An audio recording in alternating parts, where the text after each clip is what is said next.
Welcome to Old Testament in a Year. Day 164.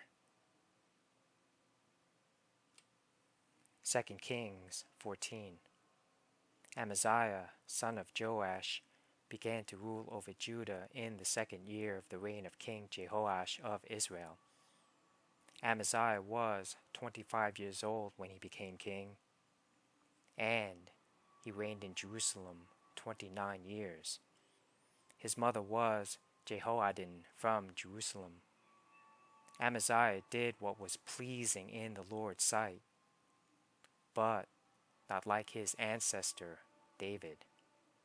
Instead, he followed the example of his father, Joash. Amaziah did not destroy the pagan shrines, and the people still offered sacrifices and burned incense there.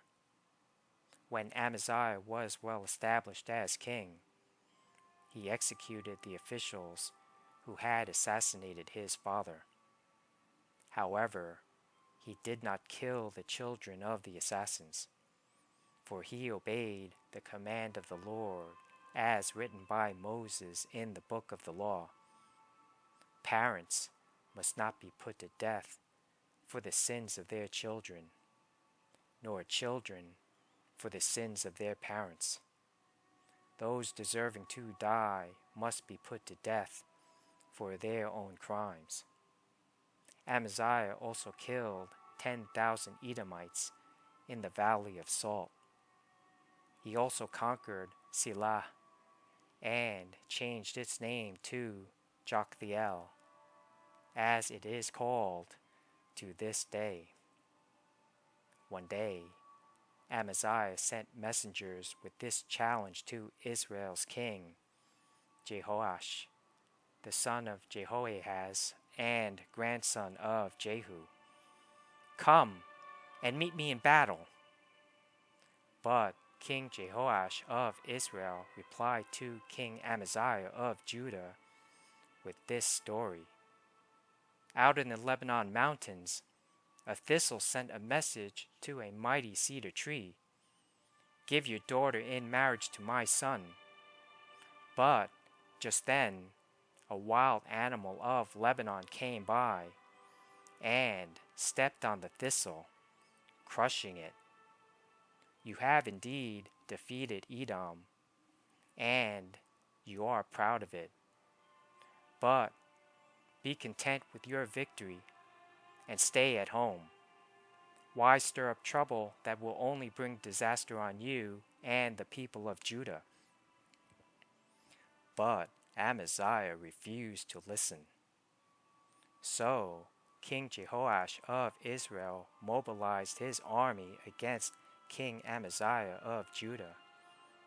The two armies drew up their battle lines at Beth Shemesh in Judah. Judah was routed by the army of Israel, and its army scattered and fled for home.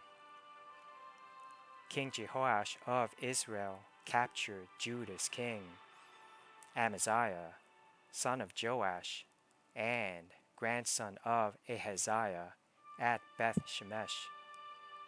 Then he marched to Jerusalem, where he demolished 600 feet of Jerusalem's wall, from the Ephraim gate to the corner gate. He carried off all the gold and silver and all the articles from the temple of the Lord.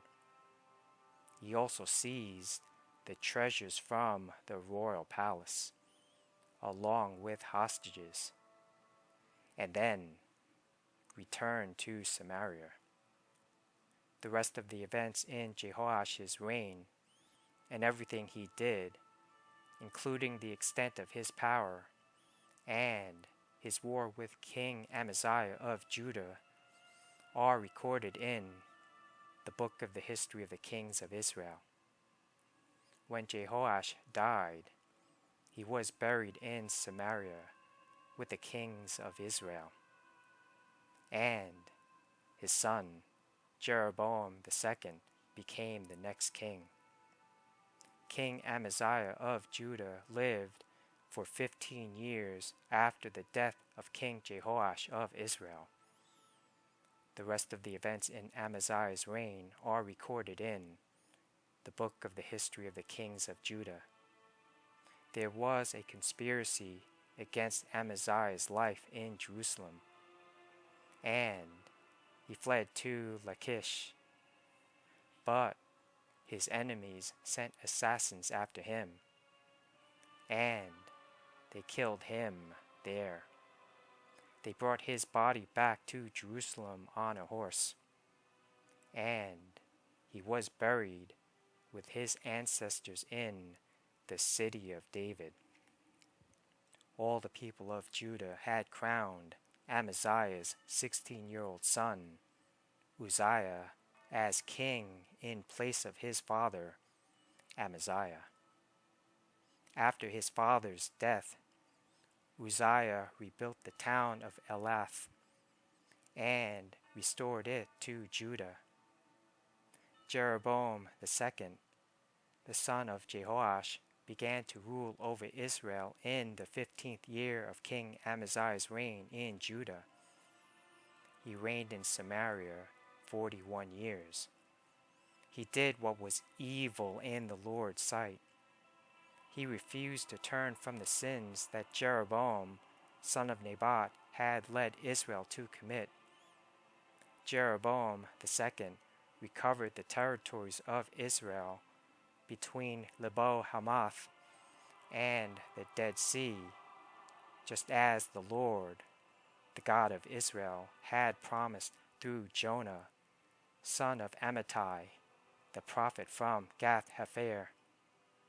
For the Lord saw the bitter suffering of everyone in Israel, and that there was no one in Israel, slave or free, to help them.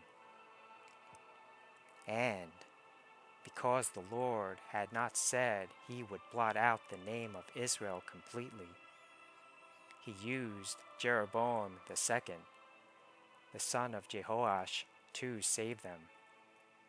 The rest of the events in the reign of Jeroboam II, and everything he did, including the extent of his power, his wars, and how he recovered for Israel both Damascus and Hamath, which had belonged to Judah, are recorded in the book of the history of the kings of Israel.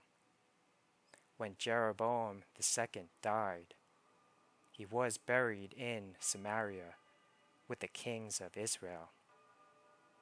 Then his son Zechariah became the next king.